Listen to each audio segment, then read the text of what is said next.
Hi students, hope that all of you attended the revision test. You might have checked the answers, but still I am giving here the answer key of revision test. Okay, and you can go through it once again if you need it. And with this video, I am adding the remaining question and answers of chapter 1. All of you please write in your notebook.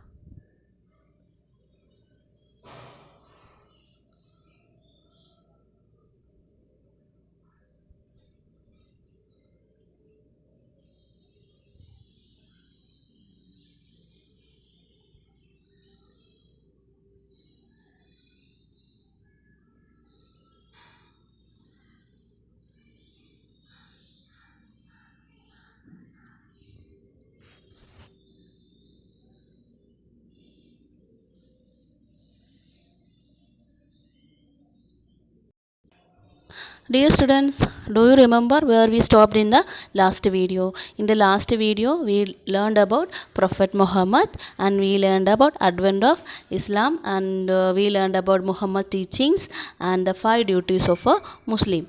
And finally, we discussed about caliphates and the spread of Islam in coastal regions of India, and we discussed about Umayyads and Abbasids. Okay, and now we are starting with next topic, Turks, rise of Turks. Okay, by the decline of Abbasid caliphates, Arab territories came under new rulers. Okay, by the decline of Abbasid caliphates, Arab territories came under new rulers, and these new rulers appointed Turkish tribesmen as a soldiers and generals. Okay, and these people converted to Islam and later they became independent rulers and they adopted some titles also, Amir and Sultan.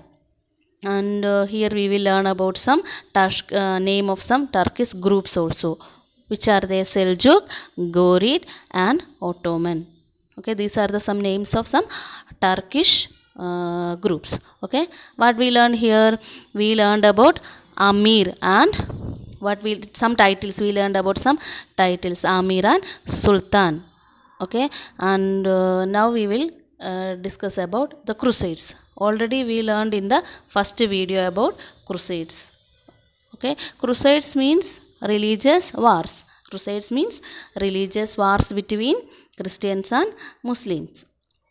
Okay, and here we will discuss the background of Crusades. Okay, by the 11th century the Byzantine Empire became weak and they were not strong enough to defend the attack of Seljuk Turks. Okay, so what might have they done? They asked help of Pope and the head of Christian community. They asked help of Pope, and who is Pope? The head of Christian community. And Christians also had an enmity to Muslim.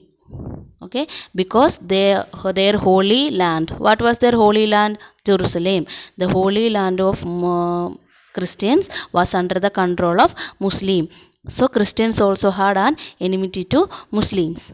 So the Pope considered it is a better chance and help Byzantine Empire. Okay, this is how the crusade or holy war started between Christians and Muslims. It started in 11th century, lasted till 13th century. Okay, it started in 11th century and lasted until 13th century. Okay. Now we will learn about discuss about the advantages and disadvantages of crusades. What are the advantages?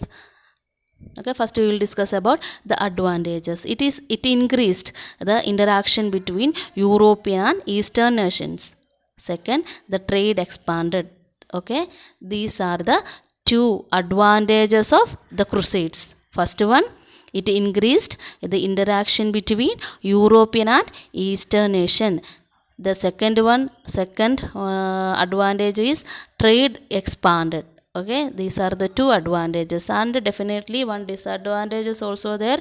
As in all wars, many people died, many people lost their lives. Okay, and here we will discuss about the spread of Islamic culture. The main benefit of spread of Islamic culture was the growth of trade and commerce. Under the patronage of Abbasid Caliphate, the Arabs prospered. They became rich, okay, through trade. They kept land route in good condition, maintained camel caravan. They used camel caravans for journeys and developed a good banking system.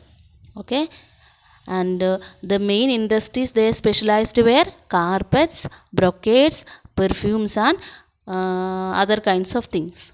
Okay, the trade promoted a good relation between Arabs and many other cultures, especially Greek, Chinese, Persian, and Indian, etc. Okay, in the medieval period, because of this contact, Arabic became an international language. Because of this trade contact, the Arabic became an international language. Okay, now we will see the see next topic. Now we will see a description, short description about an important personality. Okay, Harun al-Rashid, the fifth caliph of Abbasid Caliphate. His period is known as Islamic Golden Age. Why it was known as Islamic Golden Age? It was the time of peace, prosperity, and political stability. And this period gave importance to poetry, art, and music. Okay, so this period is considered as the Golden Age of Islam. He built a library. What was the name of the library? Bayat al-Hikmah. It was the name of the library. Okay, and he is famous for the stories Arabian Nights. In his story, he narrates about King here al-Rashid. Okay, Harun al-Rashid, and his visits at night to his own town and villages. Okay, here we are concluding this video, and once again we will revise what we learned in the video. We learned about the invasion of Turks, and we learned about the crusades, and we learned about the advantage and disadvantages of crusades, and we learned about spread of Islamic culture. Then finally we learned about a great personality, Harun al-Rashid. Okay, here we are concluding the video. Next video I will give the question answers, and one small portion is remaining. I will give the question answers and the remaining portions in the next video. Thank you, children.